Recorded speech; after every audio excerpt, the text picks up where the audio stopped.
Hello बच्चों, आज हम पढ़ेंगे कक्षा 8वीं का अध्याय 4 रासायनिक अभिक्रियाएं कब और कैसी कैसी। सबसे पहले हम देखते हैं रासायनिक परिवर्तन। हम अपने चारों तरफ देखते हैं कि जैसे बर्फ़ पिघल जाता है, अगर गर्मी में आती है तो बर्फ़ पिघल जाता है, या जो लोहा के बर्तन अपन लेके आते हैं एकदम चमकदार रहता है, लेकिन कुछ समय पश्चात लोहे का बर्तन क्या हो जाता है, जंग लग जाता है।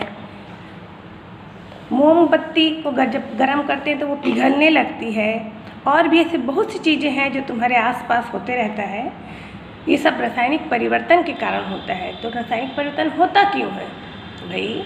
हम एल्युमिनियम का बर्तन लाते हैं, एकदम चमकदार रहता है, लेकिन उसमें धूमिल पड़ जाती है। लोहे का बर्तन लाते चमकदार रहता है, लेकिन उसमें जंग लग जाता है ना। और वैसे ही और भी बहुत सी चीज़, हल्दी में अगर साबुन डाल देंगे तो उसका रंग लाल हो जाता है। तो ये सब क्रियाएं होती क्यों है, इसमें परिवर्तन क्यों होता है? ये सब रासायनिक परिवर्तन होता है। लेकिन होता क्यों है? क्योंकि इनमें रासायनिक क्रियाएं होती हैं। इनमें क्या होती है? रासायनिक क्रिया होती है। अब रासायनिक क्रिया है क्या चीज़? अब अपन कहेंगे कि रासायनिक क्रिया है क्या चीज़। रासायनिक क्रिया वह है जब किसी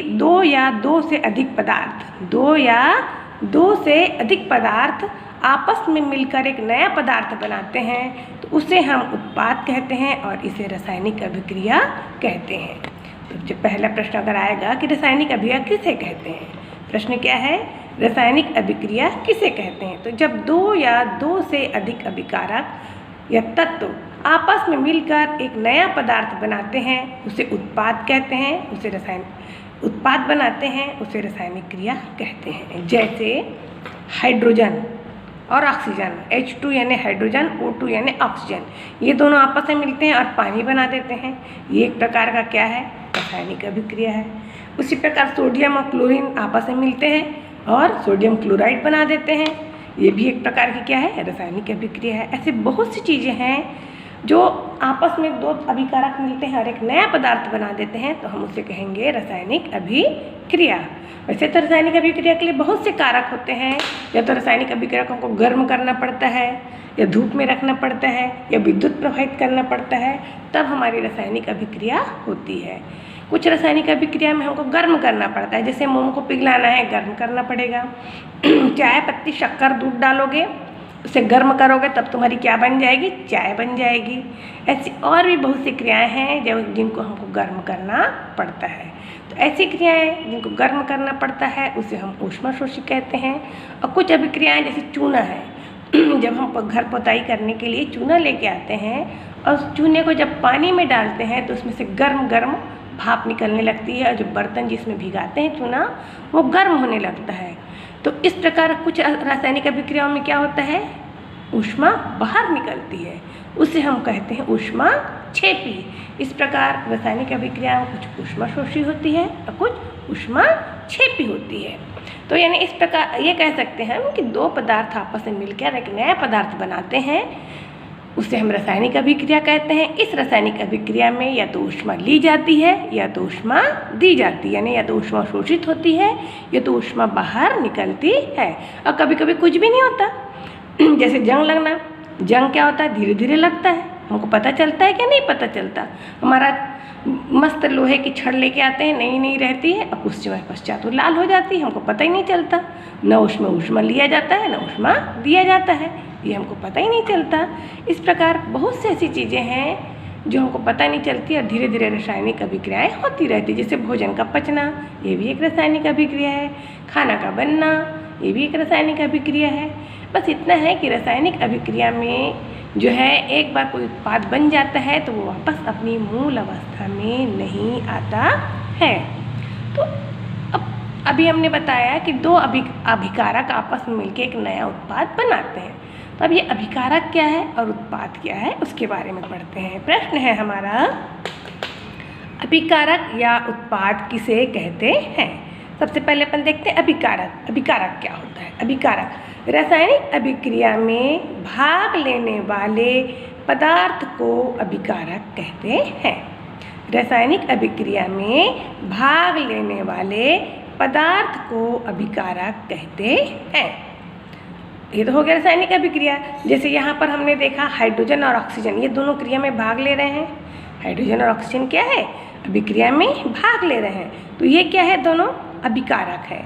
यहाँ पर देखो हाइड्रोजन और नाइट्रोजन ये दोनों अभिक्रिया में भाग ले रहे हैं, ये क्या है, अभिकारक है। अब इन हाइड्रोजन और नाइट्रोजन से मिलकर क्या बन गया, अमोनिया बना, NH3। ये कहलाता है उत्पाद। तो उत्पाद की परिभाषा क्या कहेंगे, उत्पाद क्या कहलाएगा, रासायनिक अभिक्रिया के फलस्वरूप बने पदार्थ को उत्पाद कहते हैं। रासायनिक अभिक्रिया के फलस्वरूप बने पदार्थ को हम क्या कहेंगे, उत्पाद कहेंगे। अब अगला जो प्रश्न आता है, रासायनिक अभिक्रिया कितने प्रकार की होती है। रासायनिक अभिक्रिया कितने प्रकार की होती है। रासायनिक अभिक्रिया के प्रकार देखते हैं अपन क्या देखते हैं, रासायनिक अभिक्रिया के प्रकार देखते हैं। तो रासायनिक अभिक्रिया जो है अलग अलग प्रकार की होती है। पहली अभिक्रिया जो है वो संयोजन अभिक्रिया है। पहली अभिक्रिया क्या है, संयोजन अभिक्रिया। दूसरी अभिक्रिया जो है वो अपघटन अभिक्रिया है। पहली अभिक्रिया संयोजन अभिक्रिया, दूसरी अभिक्रिया अपघटन अभिक्रिया।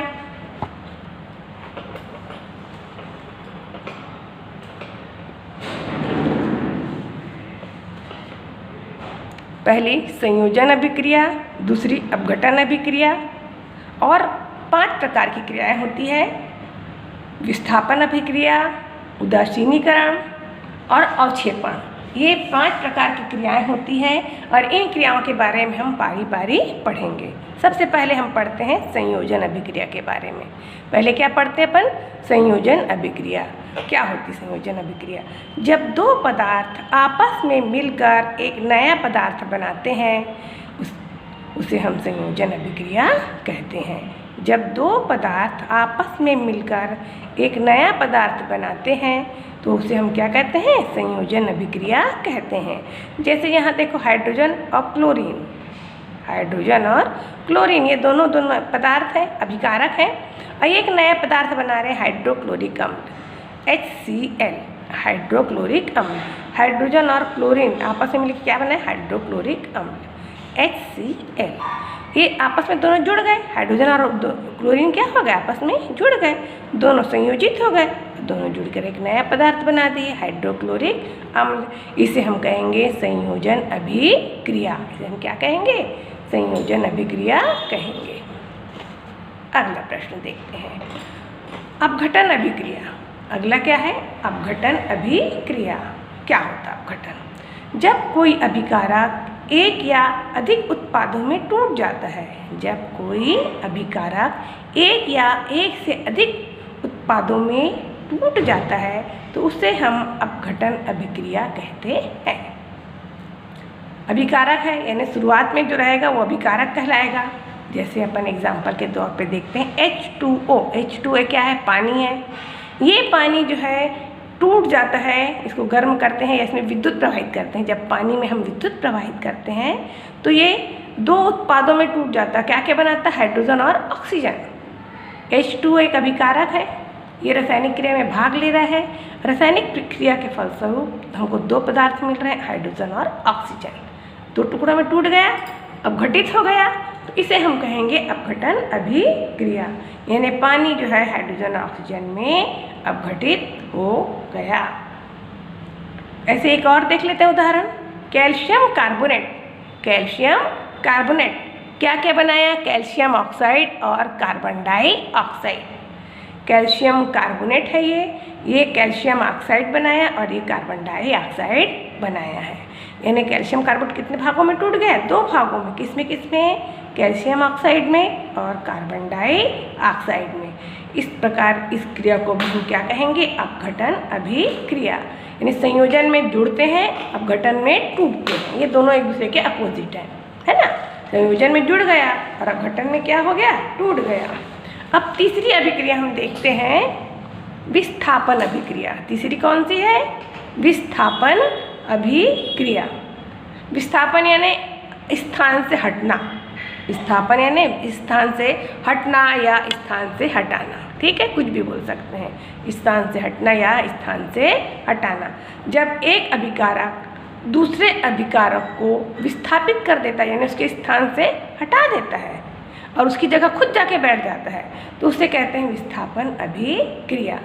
जब एक अभिकारक दूसरे अभिकारक को विस्थापित कर देता है, विस्थापित यानी उसको अपनी जगह से हटा देता है और उसका स्थान स्वयं ले लेता है, तो उसे हम कहेंगे विस्थापन अभिक्रिया कहते हैं। ये जबरदस्ती कब्जा जमा लेता है। जैसे जिंक, जेडन यानी क्या है, जिंक, जिंक का संकेत है ये। HCl हाइड्रोक्लोरिक अम्ल है। इन दोनों आपस में जब क्रिया करते हैं तो ये जो जिंक है बड़ा बदमाश, ये जिंक क्या है, बड़ा बदमाश है, हाइड्रोजन को क्या कर देता है, हटा देता है।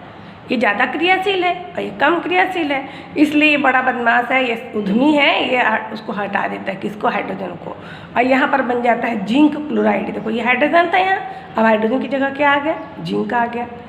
और ये हाइड्रोजन को भगा दिया, ये देखो बाहर बेचारे को कर दिया तुम अलग हो जाओ, क्लोरीन से उसको क्या कर दिया, अलग कर दिया। इस तरह उसके जगह में कब्जा कर लिया, बेजा कब्जा।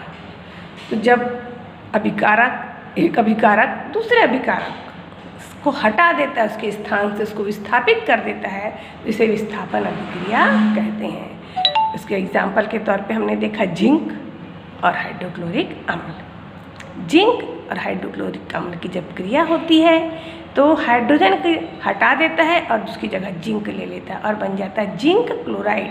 क्या बन जाता है, जिंक क्लोराइड, और बन जाता है हाइड्रोजन। जिंक और हाइड्रोक्लोरिक अम्ल की अभिक्रिया हुई, जिंक क्लोराइड बना और हाइड्रोजन बना। ये क्रिया क्या कहलाई, विस्थापन अभिक्रिया कहलाई, यानी विस्थापित कर देता है। विस्थापित यानी हटा देना, विस्थापित यानी हटा देना। ठीक, ये 3 अभिक्रियाएं हुई। अपन चौथी देखते हैं, अवक्षेपण अभिक्रिया। चौथी कौन सी है, अवक्षेपण अभिक्रिया। अवक्षेपण से स्पष्ट हो रहा है कि क्षेपण यानी नीचे बैठा हुआ।